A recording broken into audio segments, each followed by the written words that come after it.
Na mwana michezo, ni siku nyingine tena katika kipindi cha dondoo za michezo, ikiwa ni siku ya tarehe 29 ya mwezi huu wa 4, tukiwa tumesaliwa na siku moja tu kuweza kutamatisha mwezi huu wa 4. Ni jambo la kumshukuru Mwenyezi Mungu mwingi wa rehema ambaye ameweza kufanikisha kufika hapa, ikiwa leo ni siku ya tarehe 29 na tumesaliwa na siku moja tu.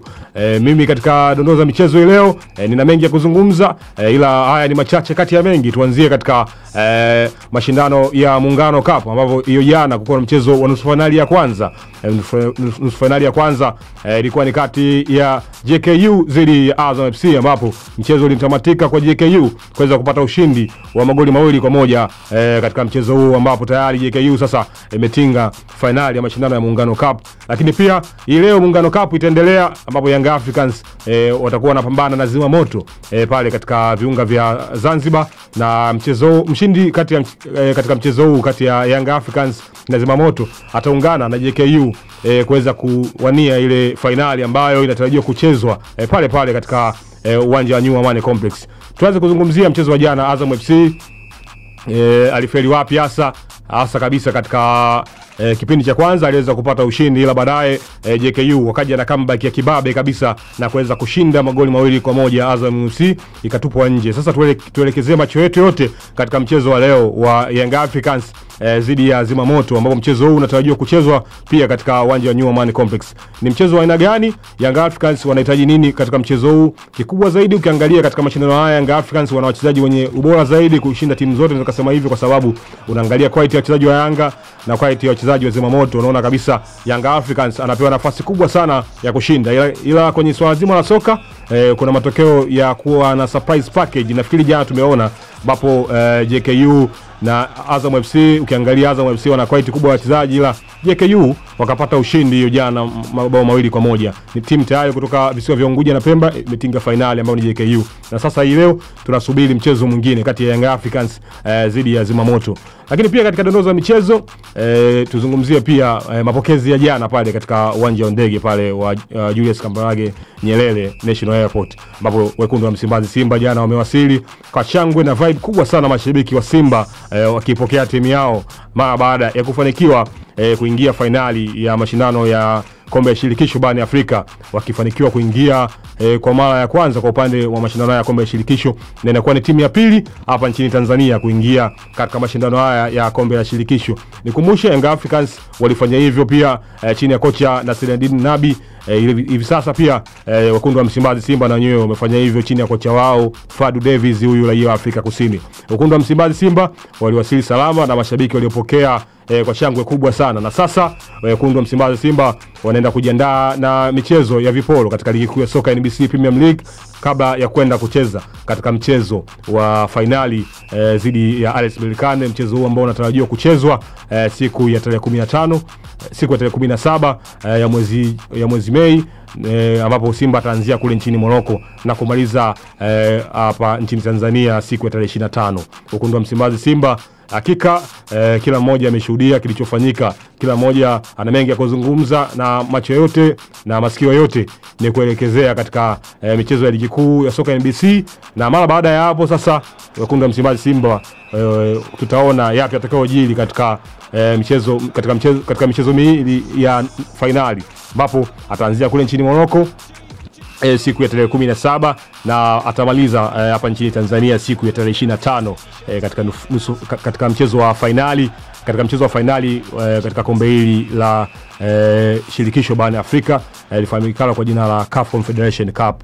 Wekundu wa Msimbazi Simba hakika wamefanya vizuri sana, wamefanya rekodi kuwa bora zaidi kwa upande wa soka la Tanzania, rekodi ambayo Young Africans walifanikiwa kufanya hivyo kufika finali. Watu wengi wanasubiri Simba anaweza akafanikiwa kuchukua taji.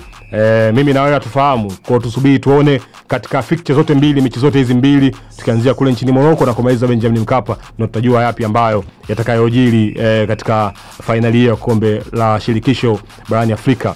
Lakini pia tuzungumzie katika uga wa habari za michezo za kimataifa, ambapo hii leo UEFA Champions League usiku wa Ulaya, wadau wa soka na wapenzi wa soka hasa kabisa katika mashabiki wa Arsenal the Gunners ambao tayari walipoteza ubingwa wa ligi kuu ya soka nchini England, na sasa macho yao yote na masikio yote na moyo wao wote wameelekeza katika mashindano ya UEFA Champions League, ambapo Arsenal the Gunners aenda kupambana na Paris Saint-Germain, timu ambayo ni korofi hivi sasa, timu ambayo imetoa vilabu vikubwa kama Liverpool, Aston Villa. Arsenal the Gunners anaenda kucheza leo na Paris Saint-Germain. Tuzungumze kifundi zaidi nani ambaye ana nafasi kubwa sana ya kushinda katika mchezo huu wa UEFA Champions League hatua ya nusu finali. Arsenal yuko nyumbani katika uwanja wao Emirates akikaribisha PSG Paris Saint-Germain ya kule nchini Ufaransa. Ukitazama Arsenal amekuwa na rekodi nzuri sana, hasa kabisa anapokuwa katika uwanja wao nyumbani. Arsenal na PSG walikutana mwanzoni kabisa katika mashindano haya ya UEFA Champions League, na Arsenal aliweza kushinda 1-0, na hivi sasa wanakutana tena kwa mara nyingine tena katika mashindano haya. Je, nani ana nafasi kubwa sana? Swala zima ni kwamba ni swala la muda tu, ni kuona nani ambaye ataweza kushinda katika michezo hii miwili. Nusu finali ya kwanza Arsenal wanaanzia nyumbani pale Emirates Stadium, na nusu finali ya pili Arsenal wanaenda kule katika uwanja wa Parc des Princes pale nchini Ufaransa, makao makuu kabisa ya nchi ya Ufaransa pale Paris, na hata pia London ni makao makuu ya nchi ya England. Kwa tuone yapi ambayo atakayojiri katika mchezo wa leo wa UEFA Champions League, ambapo pengine kila mmoja atasubiri kwa hamu na kuona moja ya mechi kali sana ya bila kukosa ni Arsenal dhidi ya Paris Saint-Germain pale katika uwanja wa Emirates katika jiji la London pale nchini England. Lakini pia UEFA Champions League itaendelea pia hiyo kesho katika mchezo mwingine pia wa kibabe na wakutana shoka kati ya FC Barcelona dhidi ya Inter Milan. Ni mchezo ambao kila mmoja anausubiri pia kwa hamu na kuona kwamba muendelezo wa FC Barcelona katika mwaka huu akiwa na msimu bora tayari, wakiwa wamefanikiwa kupata taji moja, wakiwa wamefanikiwa kupata taji la Copa del Rey mara baada ya kuwafunga masimu wao kubwa Real Madrid Los Blancos katika mashindano katika finali ile ya Copa del Rey. Barcelona akafanikiwa kupata ushindi na kuchukua taji, na sasa Barcelona yupo katika mashindano ya UEFA Champions League, aenda kutana na timu ngumu na timu ambayo isiyotabirika kule nchini Italia. Si timu nyingine, ni Inter Milan, ambao wamekuwa na rekodi nzuri sana katika mashindano ya UEFA Champions League, hasa kabisa wakiwa katika uwanja wao nyumbani pale Giuseppe Meazza pale nchini Italia, uwanja ambao unatumiwa pia na AC Milan pale katika jiji la San Siro. Ni mchezo mwingine pia mkali sana hiyo kesho kati ya FC Barcelona na Inter Milan. Tuzungumzie kiufundi zaidi Barcelona, watu wengi wanampa nafasi kubwa sana kuweza kupata ushindi kutokana na quality ambayo anayo katika wachezaji ambao anao kwenye kosi cha kwanza. Ukiangalia mfano kama Lamine Yamal, nyota huyu ambaye ameimbwa sana hivi karibuni, nafikiri tuliona katika mashindano ya UEFA Euro, alikuwa ni mchezaji chipukizi sana ambaye alionyesha kipaji kikubwa sana. Lamine Yamal, Robert Lewandowski mkongwe huyu, mkongwe na mzoefu sana Lewandowski, nafikiri ukiona akiwa na experience kubwa sana, lakini mchezaji wa kuchungwa zaidi katika mchezo huu si mwingine ni Rafinha huyu ambaye amehusika katika assist nyingi na magoli mengi kwa upande wa Barcelona katika mashindano haya ya UEFA Champions League. Kwa hiyo ni mechi ngumu sana na ni mechi ambayo pengine labda itakuja na surprise package kubwa sana, lakini tukitazama katika vilabu vya Italy vilikuwa ni vilabu visivyotabirika. Nafikiri tumeshuhudia Inter Milan katika msimu juzi waliingia finali ya UEFA Champions League, na Inter Milan ukiangalia katika mafanikio yao kama mashindano ya UEFA Champions League wamebeba mataji mawili, lakini Barcelona wakiwa wamefanikiwa kubeba mataji manne. Kwa upande wa Arsenal hawajawahi kubeba taji lolote UEFA Champions League, na hata pia kwa upande wa PSG Paris Saint-Germain na wenyewe pia hawajawahi kubeba taji hili. Kwa hiyo ukizungumzia FC Barcelona pamoja na Inter Milan ndio timu pekee ambazo zimefanikiwa kubeba taji hili katika timu ambazo zilizosalia katika hatua ya nusu finali. Barcelona akiwa imebeba mataji manne, wakati huo pia PSG, wakati huo pia Inter Milan kutoka kule nchini Italia amebeba mataji mawili ya UEFA Champions League. Hiyo ni michezo ambayo itachezwa leo na kesho katika hatua ya nusu finali. Lakini pia kimataifa zaidi tuzungumzie issue ya Liverpool ambao wamevunja rekodi ya Manchester United katika mashindano ya ligi kuu ya soka nchini England, wakiwa wamefanikiwa kufikisha mataji 20 ya ligi kuu ya soka nchini England, na ni sawa sasa wanalingana na Manchester United katika zile title trophies. Manchester United akiwa amechukua mataji 20, vile vile pia Liverpool akiwa amechukua mataji 20 ya ligi kuu ya soka nchini England. Hivi sasa Liverpool ana mataji 20, Manchester United pia ana mataji 20, masimu makubwa sana katika soka la kule nchini England. Lakini akifuatiwa na Arsenal ambaye pia ana mataji 13 katika msimamo wa vilabu ambavyo vimechukua mataji mengi sana katika ligi kuu soka nchini England.